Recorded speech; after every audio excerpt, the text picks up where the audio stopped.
ডিমের জালি কাবাব বানানোর পর তো আমার বাসায় কাড়াকাড়ি লেগে গিয়েছিল। কাউকে বিশ্বাসই করাতে পারলাম না এই জালি কাবাবগুলো শুধু ডিম দিয়ে তৈরি, খেতে নাকি একদম মাংসের কাবাবের মতো। ডিমের জালি কাবাব শুনে কি আপনিও অবাক হচ্ছেন? অবাক হওয়ার কিছুই নেই। পানির মতো সহজ পদ্ধতিতে বানানো এই ডিমের জালি কাবাবগুলো থাকলে সবাই সব ফেলে ইফতারিতে শুধু এটাই খাবে। আসসালামু আলাইকুম everyone, I am chef Ishika. Welcome back to আইফুড channel. ডিমের জালি কাবাব বানানোর জন্য আমি প্রথমেই 3টি ডিম ও একটি মিডিয়াম সাইজের আলু সিদ্ধ করে নেব। সময় বাঁচানোর জন্য আমি ডিম আর আলুটাকে একই সাথে সিদ্ধ করে নিয়েছি, আপনারা ইচ্ছে করলে আলাদাও করে নিতে পারবেন। ডিম আর আলু খুব ভালোভাবে সিদ্ধ হয়ে গিয়েছে, এবার এগুলোকে চুলা থেকে নামিয়ে নিচ্ছি। এবার আমি ডিমের সাদা অংশ আর কুসুমটাকে আলাদা করে নিচ্ছি।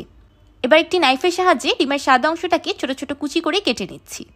আচ্ছা, আপনারা ইচ্ছে করলে কিন্তু ডিমটাকে নাইফ দিয়ে কাটার পরিবর্তে গ্রেটারের সাহায্যে গ্রেটও করে নিতে পারবেন, কিন্তু আমার মনে হয়েছে ডিমগুলোকে এভাবে কেটে নিলে খাওয়ার সময় দাঁতের নিচে পড়লে খেতে অনেক বেশি ভালো লাগবে, সেই সাথে দেখতেও অনেক বেশি সুন্দর লাগে।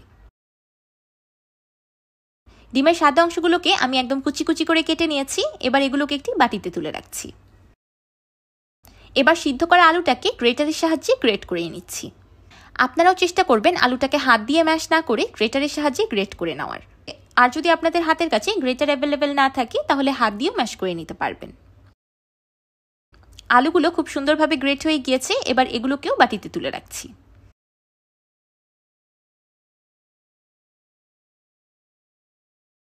এবার ডিমের কুসুমগুলোকে কাঁটা চামচের সাহায্যে ভেঙে নিচ্ছি। এবার কুসুমটাকেও আলু আর ডিমের সাথে অ্যাড করে দিলাম। এবার দিয়ে দিচ্ছি হাফ কাপ পেঁয়াজ বেরেস্তা। এই ডিমের জালি কাবাবে পেঁয়াজ বেরেস্তাটা অ্যাড করলে খুবই দারুণ একটা ফ্লেভার আসে। আর যদি কাঁচা পেঁয়াজের পরিবর্তে বেরেস্তা ব্যবহার করা হয় তাহলে কিন্তু কাবাবগুলো দীর্ঘ সময় ফ্রিজে স্টোরও করতে পারবেন। এবার দিয়ে দিলাম 2 টেবিল চামচ বা স্বাদ মতো কাঁচামরিচ কুচি, সেই সাথে দিয়ে দিলাম 2 টেবিল চামচের মতো ধনিয়া পাতা কুচি। এবার কিছু মশলা অ্যাড করে নিব। দিয়ে দিলাম 1 চা চামচ লাল মরিচের গুঁড়া, 1 চা চামচ ধনিয়া গুঁড়া, 1 চা চামচ ভাজা জিরার গুঁড়া, 1 চা চামচ গরম মশলা গুঁড়া আর 1.5 চা চামচ বা স্বাদ মতো লবণ। এবার অ্যাড করব বাইন্ডিংয়ের জন্য 1/4 কাপ বেসন। আমি বেসনটাকে আগেই হালকা ভেজে নিয়েছি। এখানে অবশ্যই ভাজা বেসনটা ব্যবহার করতে হবে। যদি কাঁচা বেসন ব্যবহার করেন তাহলে পরবর্তীতে একটা বেসনের কাঁচা গন্ধ আসবে। বেসনের পরিবর্তে আপনারা এখানে চালের আটাটা ভেজেও ব্যবহার করতে পারবেন। একদম লাস্টে দিয়ে দিলাম 1 চা চামচ বা স্বাদ মতো চিলি ফ্লেক্স। আমার কাছে এই ডিমের জালি কাবাবটা হালকা ঝালঝাল খেতেই বেশি ভালো লাগে, তাই আমি এখানে 3 রকমের মরিচ ব্যবহার করেছি। আপনারা কিন্তু ঝালের পরিমাণটা আপনাদের পছন্দ অনুযায়ী কমিয়ে নিতে পারবেন। এবার হাতের সাহায্যে সবকিছু একসাথে খুব ভালোভাবে মাখিয়ে নিব। এই কাবাবের মিশ্রণে আলু সিদ্ধ আর ডিমের কুসুম বাইন্ডিংয়ে খুব ভালো কাজ করবে। মাখানোর পর আমার কাছে কাবাবের মিশ্রণটা একটু কম আঠালো মনে হয়েছে, তাই হাতের সাহায্যে অল্প একটু পানি ছিটিয়ে আমি কাবাবের মিশ্রণটাকে বাইন্ড করে নিলাম।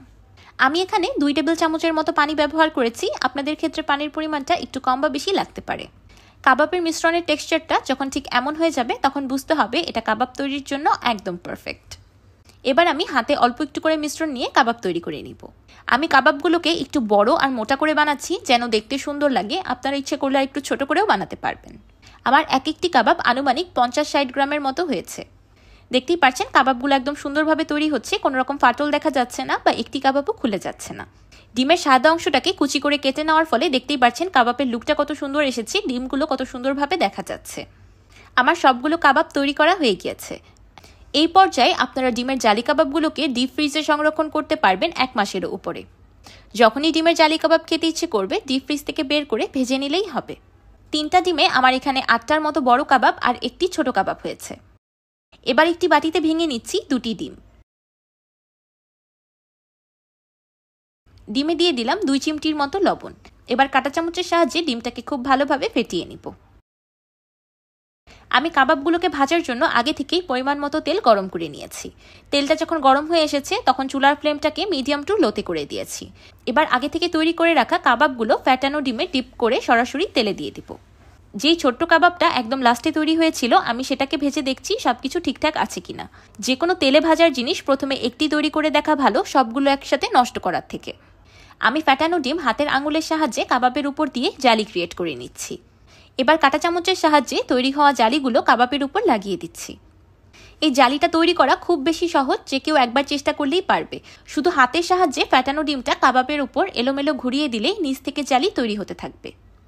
জালি কাবাবটায় খুব সুন্দর একটা সোনালী কালার চলে এসেছে। এবার আমি এটাকে তেল থেকে তুলে নিচ্ছি।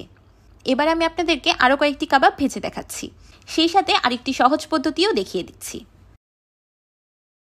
আমি ফেটানো ডিমগুলোকে একটি পাইপিং ব্যাগে ফিল করে পাইপিং ব্যাগের মুখটাকে সুই দিয়ে কয়েকটা ফুটো করে নিয়েছি। এবার জালি কাবাবের জালি তৈরি করার যে কাজটা আমি আঙুলের সাহায্যে করেছিলাম, সেই কাজটাই পাইপিং ব্যাগ দিয়ে করে নিচ্ছি। আমার কাছে পাইপিং ব্যাগ দিয়ে জালি কাবাবের জালি তৈরি করাটা বেশি সহজ মনে হয়। এতে করে হাত বেশিক্ষণ ডিমে চুবিয়ে রাখতে হয় না, আর জালি কাবাব তৈরির কাজটা বেশি একটা মেসিও হয় না। আমি জালি কাবাবটাকে উল্টে অপর পাশেও জালি ক্রিয়েট করে নিচ্ছি। জালিগুলো তৈরি হওয়ার পর তেলের চারিদিকে হালকা ছড়িয়ে যাবে, এতে ভয় পাওয়ার কোনো কারণ নেই। কাঁটা চামচ দিয়ে জালিগুলো কাবাবের উপর লাগিয়ে দিলেই হয়ে যাবে। তৈরি হয়ে গেল আরেকটি ডিমের জালি কাবাব। আমি একটি একটি করে ডিমের জালি কাবাব ভাজছি আপনাদেরকে বোঝানোর সুবিধার্থে। আপনারা ইচ্ছে করলে 2-3টাও একবারে ভেজে নিতে পারবেন, কোনো অসুবিধা নেই। আপনাদের হাতের কাছে পাইপিং ব্যাগ অ্যাভেলেবেল না থাকলে কোনো অসুবিধা নেই, আপনারা কিন্তু এখানে যে কোনো ক্লিন পলিথিন ব্যাগও ব্যবহার করতে পারবেন। আবার ইচ্ছে করলে বোতলের ক্যাপ সুই দিয়ে ছিদ্র করেও ব্যবহার করতে পারবেন। জালি কাবাব তৈরির জন্য যদি আমার এই পাইপিং ব্যাগের টিপসটা ফলো করেন, তাহলে শুধু ডিমেরই কেন, মাংসের জালি কাবাবও এত সুন্দরভাবে তৈরি করতে পারবেন। দেখে কেউ বুঝতেই পারবে না যে এগুলো বাসায় তৈরি করেছেন নাকি দোকানের। এই জালি কাবাবগুলোর বৈশিষ্ট্য হলো বাহিরের ডিমের জালির লেয়ারটা খেতে একদম ক্রিস্পি লাগে, আর ভিতর থেকে কাবাবটা পুরাই সফট। মাংসের জালি কাবাব তো অনেক খেয়েছেন, একবার যদি এই ডিমের জালি কাবাব তৈরি করে খান তাহলে ভুলেই যাবেন ডিমের কাবাব খাচ্ছেন নাকি মাংসের। কি মনে করছেন আমি বেশি বাড়িয়ে প্রশংসা করছি? একবার নিজেই বানিয়ে দেখুন না, তাহলেই প্রমাণ হয়ে যাবে। আপনারা কিন্তু আমার মতো ভুল একদমই করবেন না। এই ডিমের জালি কাবাবটা বানালে অবশ্যই একটু বেশি করে বানাবেন, না হলে কিন্তু সবার কারাকারি লেগে যাবে আর পরে আপনিই ভাগে পাবেন না।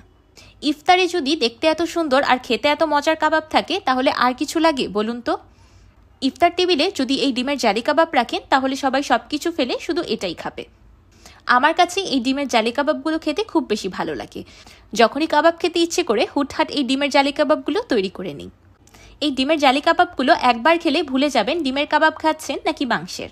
তো তৈরি হয়ে গেল একদম পানির মতো সহজ পদ্ধতিতে অল্প সময়ে ও অল্প খরচে ডিমের জালি কাবাব। এবার আমি একটি কাবাব কেটে দেখাচ্ছি। মাশাআল্লাহ, দেখতেই পারছেন শুধু বাহির থেকেই না, ভিতর থেকেও কাবাবটা দেখতে কতটা বেশি লোভনীয় হয়েছে। শুধু ডিম আর আলু দিয়ে যে এত মজাদার কাবাব তৈরি করা যায়, সেটা এই কাবাবটা একবার না বানিয়ে খেলে কখনোই বুঝবেন না। দেখতেই পারছেন জালি কাবাবের জালির লেয়ারটা কতটা বেশি সুন্দর আর মোটা হয়েছে। এটাই কিন্তু জালি কাবাবের আসল বৈশিষ্ট্য, যে জালির লেয়ারটা খুব বেশি মোটা আর সুন্দর হতে হবে। আমার আজকের এই ডিমের জালি কাবাবের রেসিপিটি আপনাদের কাছে কেমন লাগলো আমাকে অবশ্যই কমেন্ট করে জানাবেন। ভিডিওটি ভালো লাগলে একটি লাইক দিবেন, আর আমার চ্যানেল সাবস্ক্রাইব করে আমার চ্যানেলের পাশেই থাকবেন। আল্লাহ হাফেজ।